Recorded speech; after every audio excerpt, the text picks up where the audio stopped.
오늘 저녁에 함께 은혜 받으실 말씀은 누가복음 신약성경 누가복음 18장 9절에서 14절까지의 말씀 함께 드리겠습니다. 누가복음 18장 9절에서 14절까지의 말씀 신약성경 126페이지에 있습니다. 누가복음 18장 9절에서 14절까지의 말씀 함께 읽겠습니다. 또 자기를 의롭다고 믿고 다른 사람을 멸시하는 자들에게 이 비유로 말씀하시되 두 사람이 기도하러 성전에 올라가니 하나는 바리새인이요 하나는 세리라.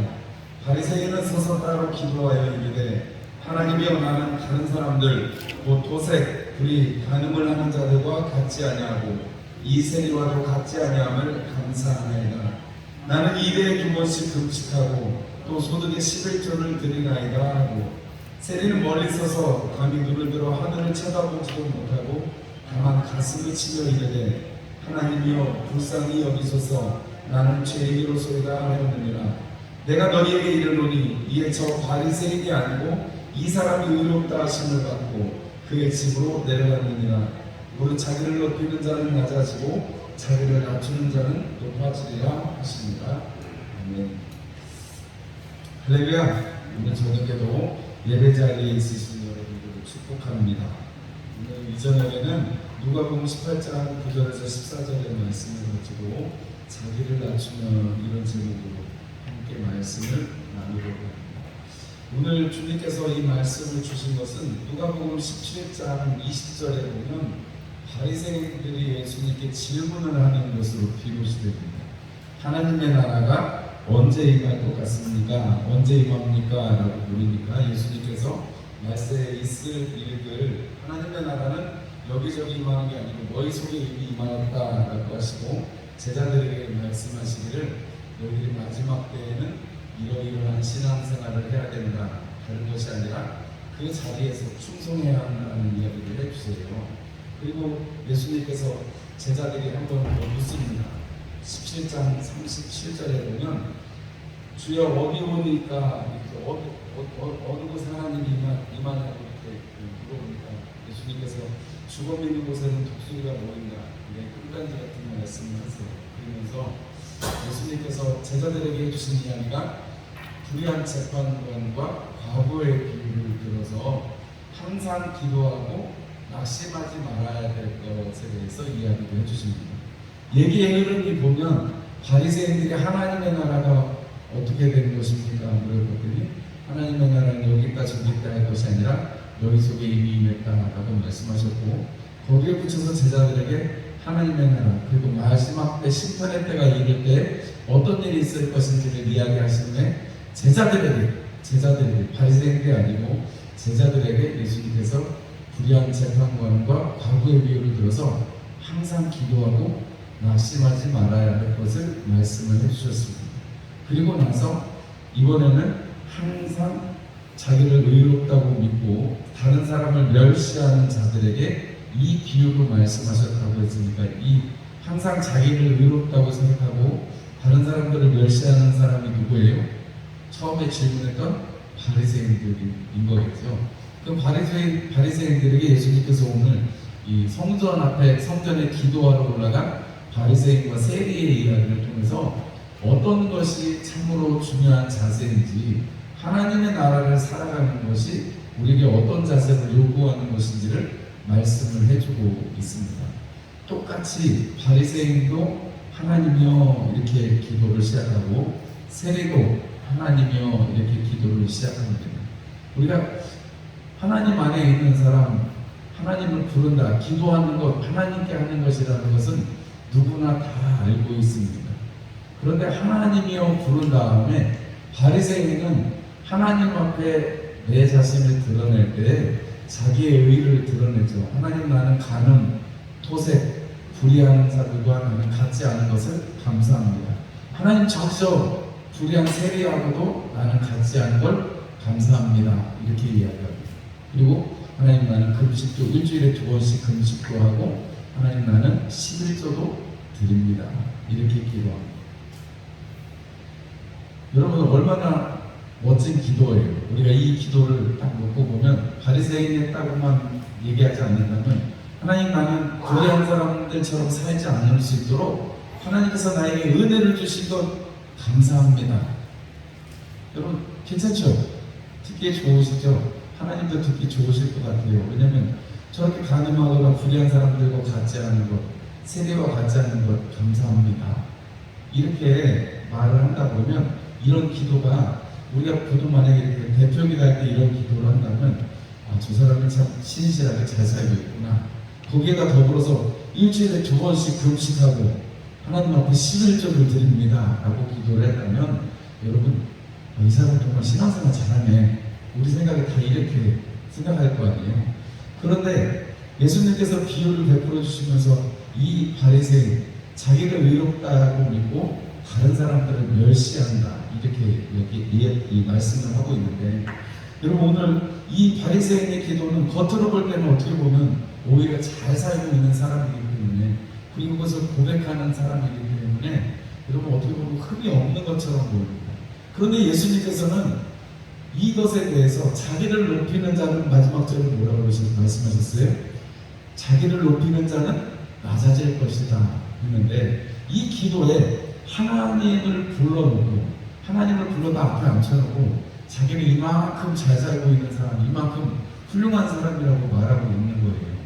여러분 하나님 앞에 의인으로 설 사람은 아무도 없지요. 의인은 없나니 하나도 없다라고 구약에도 말씀하고, 신약의 사도 바울이 그 말씀을 받아서 로마서에 말씀합니다. 여러분 하나님 앞에 의인은 한 사람도 없습니다. 그런데 이 바리새인은 자기 의가 지금 충만한 거예요. 자기 의가 충만해서 하나님 앞에서, 하나님, 나는 쟤네들이랑은 조금 달라요. 그러나 여러분 전혀 다르지 않습니다. 여러분 그 바리새인이나 저기서 지금 기도하고 있는 세리나 하나님 보시기에는 50보 100보예요. 여러분 예수님께서 말씀하실 때 뭐 비유 속에 여러 가지 말씀해 주시지만, 1만 달란트 빚진 자가 있고 100데나리온 빚진 자가 있습니다. 그죠? 또 다른 비유에서는 50과 500 이렇게 비유를 합니다. 제가 숫자가 정확한지는 기억이 잘 안 나는데, 주님께서 비교할 수 없는 액수를 들어서 말씀하실 때 그 돈과는 비싸게 여기지 않는 자를 책망하시기도 하시고, 둘 다 빚진 자들이죠. 또 탕감해 줬는데 한 사람이 10배 넘는 그런 빚을 가졌을 때 누가 더 사랑하겠냐 했을 때, 많이 탕감받은 사람이 사랑할 것입니다, 더 많이 사랑할 것입니다, 이렇게 얘기한다는 거죠. 하나님 앞에는 다 빚을 지고 있는 사람들이기 때문에, 하나님 앞에는 다 죄인인 사람들이기 때문에, 여러분 사실은 바리새인도, 여러분 예수님께서 계속해서, 우리가 마태복음에도 계속해서 나오듯이 외식하고, 또 하나님 앞에 정말 처음의 시작, 하나님 앞에 율법을 지킴으로, 하나님의 말씀을 잘 지킴으로 하나님 마음에 속 들게 살아야 되겠다는 처음의 시작은 좋았어요. 에스라와 함께한 그 모든 사람이 신앙을 새롭게 하고, 그때는 바리새 운동이 참 좋았습니다. 그런데 여러분 그것이 시간이 지나고 사람들이 그것이 하나님의 마음을 가지고 있는 중심에 이르지 않다 보니까, 시간이 지나니까 이제는 나는 그들하고 같지 않고 나는 그냥 이게 최소한이 되고 있는 거죠. 그러나 우리가 예수님의 말씀을 빌자면, 우리가 마태복음의 산상수훈의 예수님의 말씀을 빌자면, 오늘 이 바리새인이 나는 살인하지 않았습니다, 나는 토색하지 않았습니다, 불의하지 않았습니다, 간음하지 않았습니다, 이런 율법에 대해서 이야기할 때, 이거는 율법상으로는 그렇지 몰라도 율법을 완성하러 오신 예수님의 그 사랑의 완전하신 율법을 들여다보면, 예수님의 말씀을 들여다보면 거기에는 빠져나올 사람이 하나도 없는 것이죠. 예수의 긍휼을 힘입을 때에만, 하나님의 긍휼을 힘입을 때에만 그 가운데 의롭다함을 받을 수 있는 것입니다. 그래서 의롭다함을 받은 사람, 우리가 오늘 낮에도 말씀을 들었지만, 하나님의 나라를 그들의 것, 하나님의 나라를 사모하고 하나님의 의와 함께 동행하고 있는 그 사람들에게 하나님의 나라는 너희들 중에 이미 임하여 있다, 하나님의 말씀이, 하나님의 성령이 너희를 다스린다 하시는 것입니다. 여러분 안에 성령님이 계시죠? 성령님이 계시죠? 성령님이 계시죠? 아멘이시죠? 여러분, 성령님이 우리 안에 계셔서 하시는 일이 뭐예요? 예수님의 일이 생각나게 하시고 예수님의 말씀이 생각나게 해주시는 것입니다. 우리는 그럴 수 있는 존재가 못 됩니다. 우리는 그럴 수 있는 존재가 못 돼요. 우리가 바리새인은 얼마나 신실해요. 저런 사람들 같지 않고 세리와 같지 않고 일주일에 2번씩이나 금식하고 하나님 앞에 11조를 정말 세세히 세가지고 자세하게 드리고, 여러분, 그런 사람인데 하나님 보시기에는 그렇지 않다는 거예요. 자기를 높이고 있기 때문에, 자기가 하는 일로 인해서 나는 이만큼이라고 이야기할 때 하나님 앞에는 그만큼이 소용이 없어집니다. 오히려 하나님께서 찾으시는 것은 그 중심에 통해하는 심령, 상한 심령을 찾고 계시기 때문에, 여러분, 거기 보면 세리가 하나님이여 부르신 다음에 하늘을 쳐다보지도 못하고 가슴을 치면서 하나님 앞에 기도합니다. 하늘을 쳐다보지도 못하고 가슴을 치면서 기도합니다. 가슴을 친다는 것은 정말 이 마음을 어떻게 할 수가 없어서 그런 거죠. 이야기를 미처 다 할 수 없는 거예요. 여러분, 오늘 낮에 주의 만찬에 드렸던 말씀 혹시 기억나지 않으세요?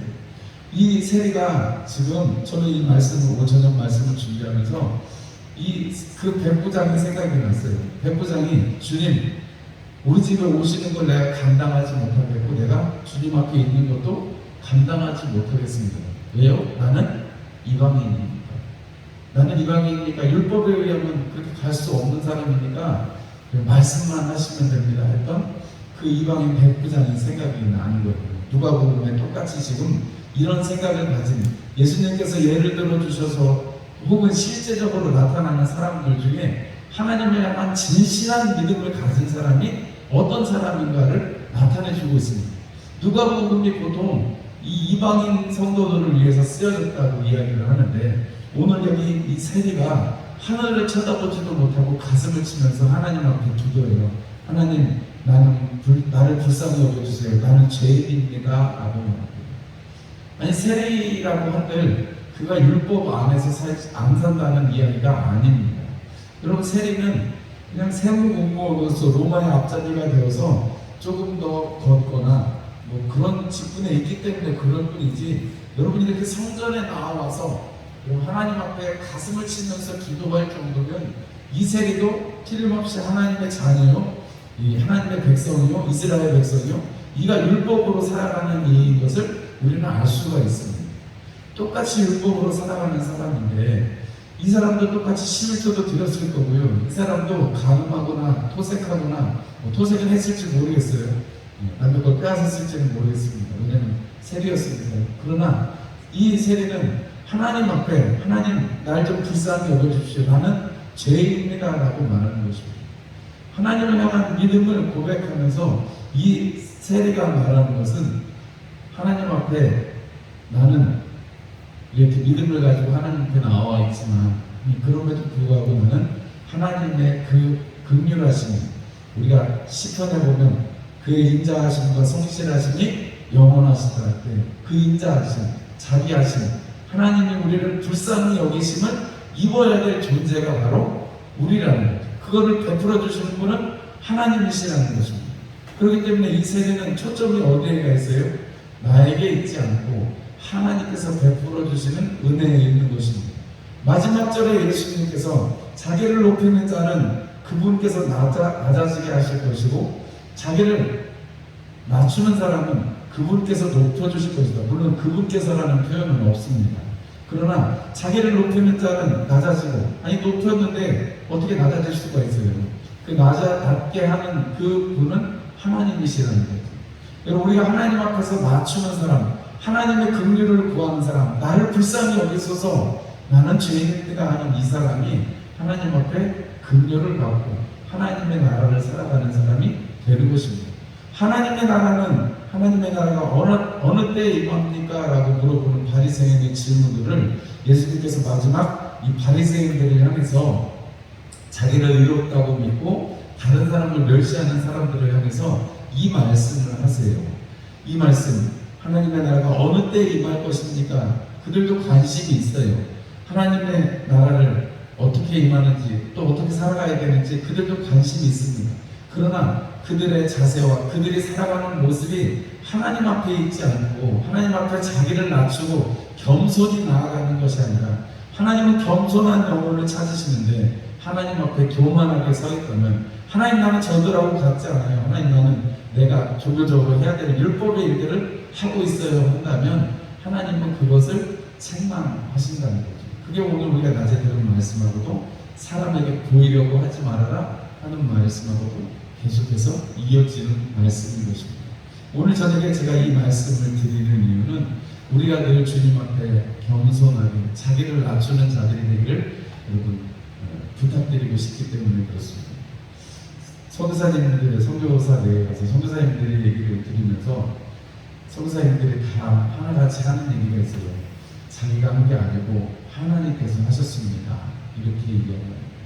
여러분 말세가 다가오니까 여러분 분별력이 참 많이 필요한데 어디 가서 딱 자랑하고 내가 했다고 하는 그런 목사님이라든지 선교사님이라든지 그런 신앙의 인물들이 있거든 여러분 멀리 하시기 바랍니다. 하나님이 하신 것이지 사람이 한 것이 아니에요. 사람은 그냥 하나님의 도구로 쓰임을 받았을 뿐이지 여러분 사람이 무슨 능력이 있어요? 하나님이 쓰시니까 그런 거죠. 낮추니까 능력이 나타나고 역사가 나타납니다. 삶과 세상을 바꾸는 시간이라는 그 인터넷에 보면 유튜브에 보면 세상을 바꾸는 시간이라는 거기에 세과시 대학이라고 공부하고 싶다고 해서 마음대로 공부하세요. 그래서 제가 공부를 시켰는데 거기에서 또 뭐 무슨 말하기 강좌라는 걸 해가지고 설교 중고등부 설교를 해야 되는데 말하기 연습을 좀 시켜줬으면 좋겠다고 그럼 또 마음대로 하세요. 공부를 하라고 했습니다. 공부를 다 끝내고 맨날 밤에 막 12시까지 막 그 인터넷으로 다 모여가지고 열심히 공부하라고 열심히 공부하더니 지난번에 CBS에 가서 이렇게 말하는 거를 직접 그 세바시라는 그 강연 프로그램에 나오는 것처럼 원고를 준비해가지고 열심히 가서 했어요.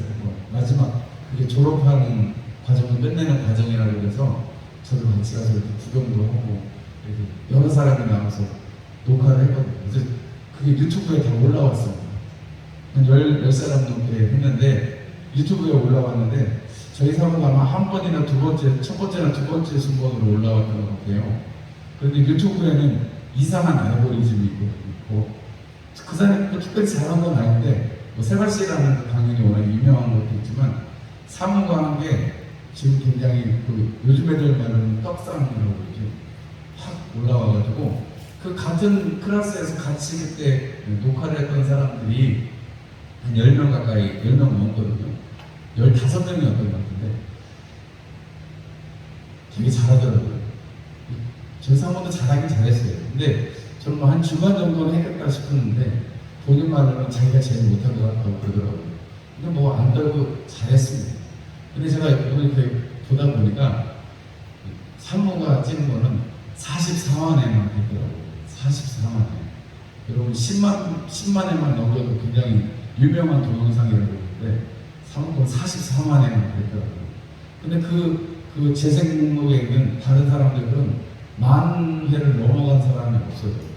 되게 다 잘했는데 산모 말로는 저 사람들은 다 프로페셔널한 강연자 같다 이렇게 했는데 그래서 자기가 굉장히 자기를 못했다고 이렇게 얘기했는데 하나님에 대한 얘기를 살짝 녹여서 공중파니까 뭐 자세하게는 못하고 하나님에 관한 그 믿음을 살짝 넣어서 이렇게 살짝 넣어서 했는데 그거는 44만회나 된 거예요. 그래서 이야 신기하다. 저는 다른 사람들 것도 그 정도 올라갔으면 그냥 뭐 그러려니 했는데 제가 말씀을 준비하고 아까 기도하려고 이렇게 앉아있는데 그 생각이 난 거예요. 자기를 낮추고 자기는 좀 못한 것 같다 이런 생각을 했는데 하나님께서 오히려 그걸로 격려를 해주시고 또 그것 때문에 십몇 년 동안 연락이 끊겼던 사람도 전화가 오고 친구가 전화가 오고 사람들이 여기저기서 잘하셨다고 고맙다고 은혜 받았다고 격려를 해주는 전화를 받으니까 사모가 요새 좀 어깨가 조금 올라갔어요. 그래가지고 제가 그걸 보면서 이 말씀을 준비하고 이제 이 저녁에 기도하면서 그게 갑자기 막 생각이 나는 거예요.